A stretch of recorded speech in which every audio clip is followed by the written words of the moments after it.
rumah seorang pengrajin kayu, terdengarlah suara beberapa perabot kayu sedang berdebat mengenai sebuah perabot baru yang dibuat oleh sang pengrajin kayu. "Aku yakin betul, dia ini adalah meja yang tinggi," ujar meja. "Oh, tidak mungkin," bantah lemari. "Tuhan kita tidak pernah membuat meja setinggi itu. Kalau dari pengamatanku selama ini, dia ini pasti salah satu dari kami, yaitu lemari." "Jelas bukan," kata kursi. "Coba lihat baik-baik, dia ini bukan lemari. Dari bentuknya, dia ini adalah kursi sama seperti kami, hanya modelnya saja yang baru." Mendengar debat kusir di antara mereka, sapu kemudian berjalan angkuh di tengah-tengah mereka. "Kalian ini wawasannya kurang luas," kata sapu. "Main-mainlah keluar rumah dan kalian akan tahu bahwa teman kita ini sebenarnya adalah pagar, sama seperti yang Tuhan letakkan di kebun depan." Tidak lama kemudian, sang pengrajin kayu masuk membawa temannya, dan ia berkata, "Lihat temanku, apa yang kau minta sudah aku kerjakan. Ini adalah tangga sesuai pesananmu." Mendengar itu, seisi ruangan tersentak. Ternyata ia bukanlah meja, bukanlah lemari, bukan kursi, juga bukan pagar. Perabot baru itu adalah sebuah tangga. Nah, Bapak, Ibu, Saudari-saudara yang terkasih dalam Tuhan Yesus Kristus, satu hal yang sederhana tapi sering menjadi pergumulan penting bagi manusia adalah persoalan identitas. Tidak hanya identitas diri sendiri, tetapi juga orang lain. Karena itu pertanyaan siapa diri kita sesungguhnya tidak jauh lebih penting dari pertanyaan siapa orang lain di mata kita. Sejak lahir manusia diberi nama. Beranjak remaja pemuda manusia terus mencari jati diri. Masuk ke usia dewasa, semua orang berusaha menghidupi perannya masing-masing semaksimal mungkin. Hingga akhirnya selama hidup, manusia terus membentuk siapa dirinya sesuai dengan dua patokan ini. Siapa dirinya di mata orang, dan seperti apa ia ingin dikenal oleh seorang yang lain.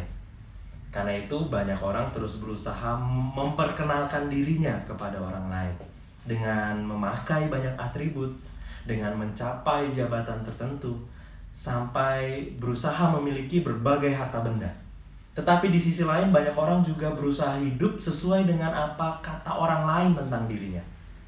Nah, saya ajak kita buka Alkitab kita dan membaca satu bagian di dalamnya, yaitu di Lukas 9, ayatnya yang ke-18, kita baca sampai ayat yang ke-20. Di situ tertulis demikian. "Pada suatu kali ketika Yesus berdoa seorang diri, datanglah murid-muridnya kepadanya. Lalu ia berkata kepada mereka, 'Kata orang banyak, siapakah aku ini?' Jawab mereka, 'Yohanes Pembaptis.' Ada juga yang mengatakan Elia. Ada pula yang mengatakan bahwa seorang dari nabi-nabi dahulu telah bangkit." Dan Yesus bertanya kepada mereka, "Menurut kamu, siapakah aku ini?" Jawab Petrus, "Mesias dari Allah," atau dalam bahasa asli, Kristus dari Allah. Nah, kita bisa melihat Yesus berusaha menyadarkan kita bahwa betapa lemahnya penilaian dan pengenalan dari orang. Karena ternyata banyak orang mengenali Yesus hanya dari apa yang mereka ketahui sebelumnya dan apa ekspektasi atau harapan mereka tentang Yesus. Karena itu muncul jawaban beragam dari orang banyak tentang siapa sebenarnya Tuhan Yesus itu. Ada yang mengatakan bahwa Yesus adalah Yohanes Pembaptis. Ada juga yang mengatakan, oh dia ini Elia. Ada pula yang mengatakan bahwa Yesus adalah seorang dari nabi-nabi dahulu yang telah bangkit kembali. Tetapi segera Yesus mengalihkan pertanyaan itu kepada murid-muridnya, dan ia bertanya, "Menurut kamu, siapakah aku ini?" Dan dari mulut para murid yang mengenalnya begitu dekat, keluar jawaban, "Mesias dari Allah." Dua hal yang bisa kita simpulkan, Bapak Ibu Saudara, bahwa pertama, untuk betul-betul mengenal seseorang, kita perlu membangun relasi lebih jauh dan lebih dalam, sama seperti murid-muridnya dan Yesus. Kadang kita merasa kita sudah cukup mengenal seseorang, tetapi coba gali dan temukan lebih jauh lagi siapakah teman kita itu sesungguhnya, siapa sahabat kita sesungguhnya, atau bahkan siapa pasangan kita, atau siapa anak kita sesungguhnya. Bukan karena kita merasa ada sisi lain yang mereka sedang sembunyikan, bukan. Tetapi justru sebaliknya, karena kita mau berusaha betul-betul mengenali orang itu sebagaimana adanya dia, bukan berdasarkan pemikiran kita saja tentang orang itu. Dan yang kedua, Bapak Ibu Saudara, cobalah melihat dari sudut pandang Allah tentang orang itu. Untuk mendapatkan poin yang kedua ini, kita perlu melihat ayat paralelnya di Matius 16 ayat 17.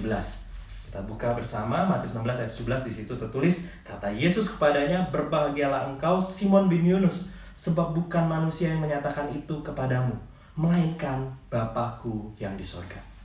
Dengan kata lain, Simon Petrus di Injil Matius tidak hanya berhenti pada sejauh mana ia mengenal Yesus, tetapi juga mencoba melihat dari sudut pandang Bapa. Siapa Yesus yang ada di hadapannya ini di mata Bapa? Apa rancangan besar yang Bapa miliki terhadap Yesus?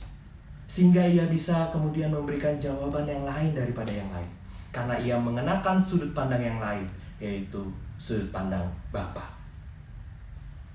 Jika kita ikut memperhitungkan sudut pandang Allah dalam kita berusaha mengenal seorang yang lain, kita pun juga akan memiliki belas kasih terhadap orang itu.